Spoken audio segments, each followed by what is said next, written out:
네, 저희 출발 증시 계속해서 한경 하반기 베스트 애널리스트와 함께 해당 섹터에 대해서 심도 깊게 알아보고 있습니다. 오늘은 어떤 섹터 준비를 하셨죠? 네, 앞서 잠깐 나왔는데 혁신성장팀, 그러니까 스몰캡 쪽인데요.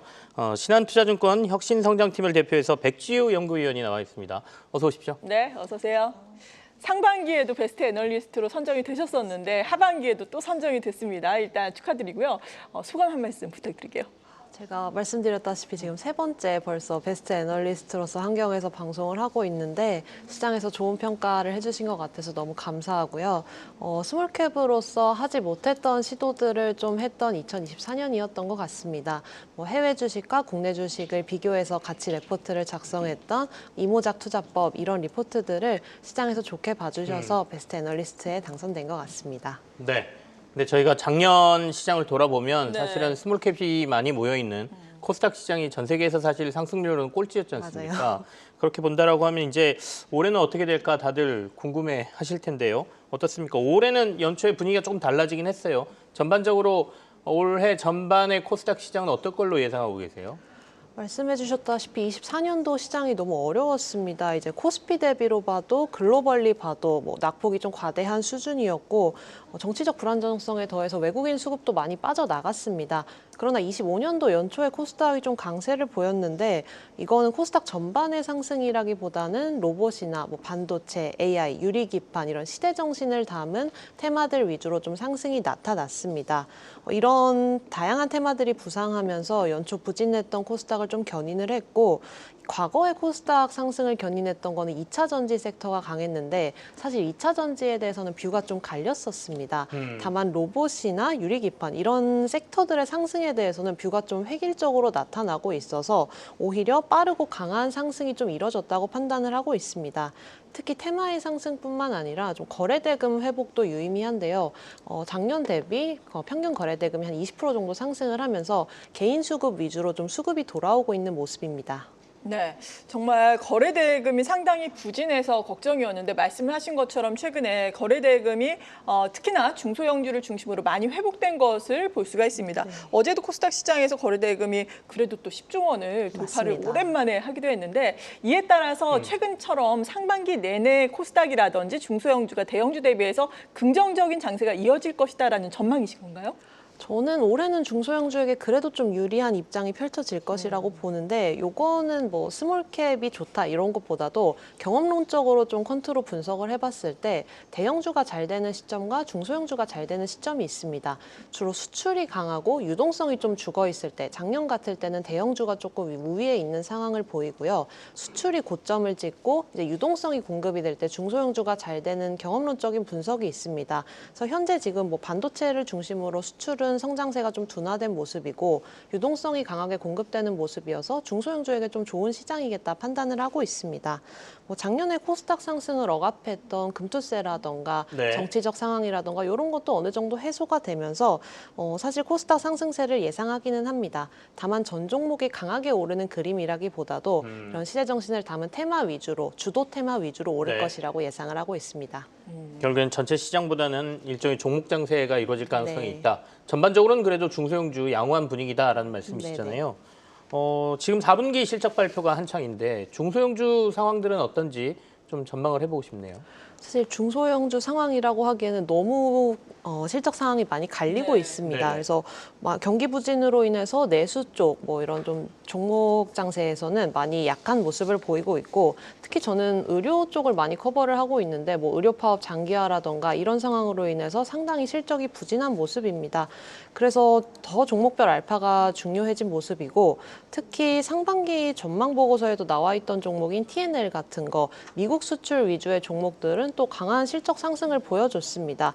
그래서 중소형주 전반의 실적 분위기를 예상하기보다는 결국 경쟁력 있는 종목과 전방 시장의 수요가 견조한 시장에서 살아남는 종목이 실적 쪽에서는 계속 강한 모습을 보일 거라고 예상을 합니다. 네. 그리고 최근에 계속해서 시장에 노이즈가 되는 것이 트럼프발 관세 네. 이슈잖아요. 오늘 아침에도 또 이것과 관련해서 저희가 긴급 진단을 해드린 바가 있는데 알루미늄, 철강에 대한 이야기 나오고 있고 추가적으로는 조선이라든지 조선은 아니고 자동차라든지 반도체 그리고 의약품 관세도 검토 중이다라고 트럼프 대통령이 또 언급을 하기도 했잖아요. 이 부분과 관련해서는 우리나라 기업들에 미치는 영향은 어떻겠습니까?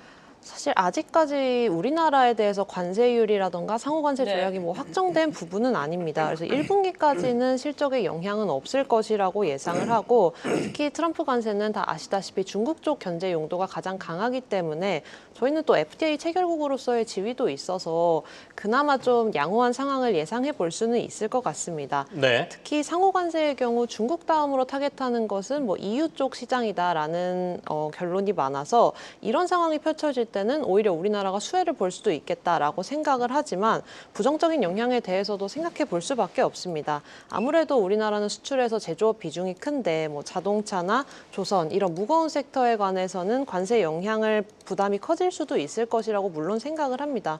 그래서 원론적인 얘기지만 사실 수출 기반 기업들은 내수 기반을 조금 확충을 하고 환율을 안정화시키고 수출 시장을 다변화하는 그런 노력이 필요한 시장이라고 생각을 합니다. 결국엔 그러면 중소형주 쪽에서도 이왕이면 관세 이슈에서 좀 벗어난 섹터로 우리가 눈길을 돌릴 필요가 있다 이런 말씀으로 네네. 이해될까요? 맞습니다. 관세 영향보다는 이제 네. 소프트웨어 이런 기업에도 그래서 관심을 두고 있습니다. 앞서 이제 관세 부분에 있어서 바이오 그러니까 제약 쪽도 혹시 거기에 들까라는 걱정이 있거든요. 그러니까 코스닥 쪽에 아무래도 제약 바이오 기업들이 좀 많다 보니까 혹시나 관세 부과 이슈가 나온다라고 하면 주가적으로는 좀 영향을 많이 받을까요? 어떻게 보십니까? 특히 CMO나 CDMO 같은 네. 기업들은 영향을 많이 받을 수밖에 없다고 생각을 하고 의료기기나 뭐 의료 AI 소프트웨어 쪽은 그래도 관세 영향에서는 조금 벗어날 수 있지 않을까라고 생각을 합니다. 그럼 말씀하신 데에서 저희가 투자 포인트를 찾아본다면 의료 AI나 소프트웨어 쪽으로 조금 눈길을 돌리는 게 네, 낫겠다. 맞습니다. 관세를 피하고 싶으면 이런 말씀이시네요. 지금 현재 이제 조금 코스닥 분위기가 많이 좋아졌으니까 올해 코스닥 시장을 주도할 만한 섹터라든지 종목들이 어디가 있을지가 좀 궁금하거든요. 사실은 최근에는 이제 로봇주들이 좀 굉장히 강세를 보이면서 레인보우 로보틱스가 시총 5위까지 지금 올라와 있는 네. 상황이거든요. 앞으로 좀 더 치고 위로 올라갈 수 있을까요? 어떻게 보세요? 저희가 2월에 로봇 인덱스를 또 작성을 했습니다. 네. 그래서 연중 주도 테마로서 로봇을 좀 주목을 했었는데 이렇게 빠른 상승이 일어날 줄은 사실 저도 예측을 못했었는데 로봇이라는 섹터 자체가 주도 테마로서의 지위를 갖기에 굉장히 좋은 조건을 갖고 있기는 합니다. 제가 생각하는 주도 테마, 코스닥에서의 주도 테마 조건은 첫 번째로는 시대 정신을 좀 담아야 하고 두 번째는 수출이 가능해야 되고 세 번째로는 새로운 기술력을 증명해주는 성장주여야 한다는 점입니다. 로봇 같은 것도 이제 노동력 부족이나 인구 고령화 같은 시대 정신을 담고 있고 네. 수출도 물론 저희 나라가 또 로봇 4대 국가 안에 들어갑니다. 수출도 가능하며 새로운 기술력을 담은 거기 때문에 이런 연초에 강한 상승이 일어났다고 생각을 합니다.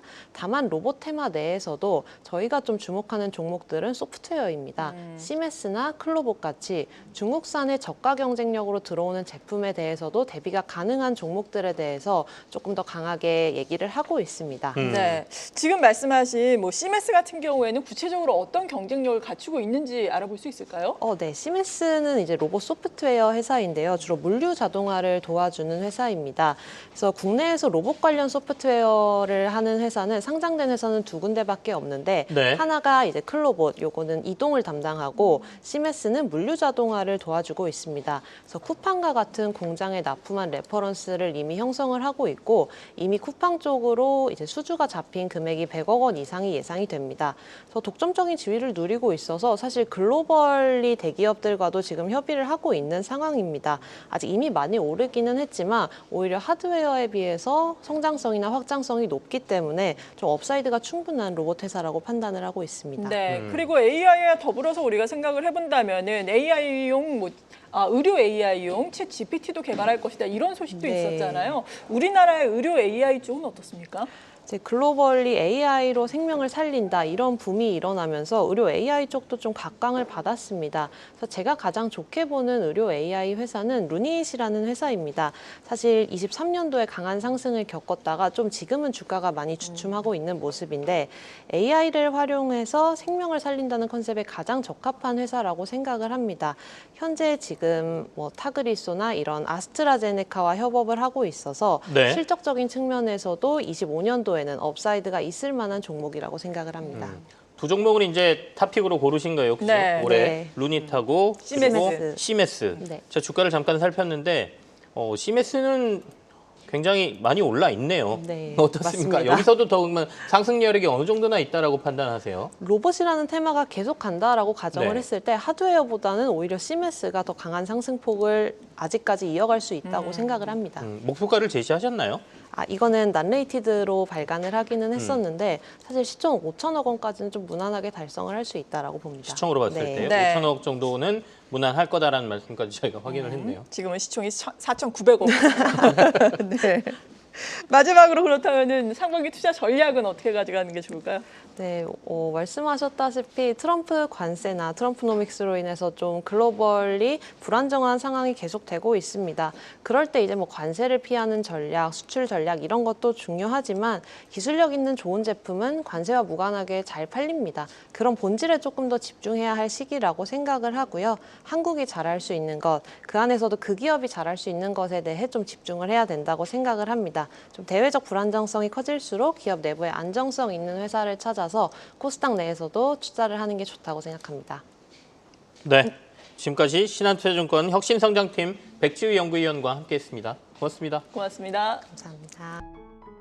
계속해서 다양한 경제 이슈를 알고 싶다면 구독과 좋아요, 알림 설정 부탁드립니다. AI 캐스터 권미정이었습니다.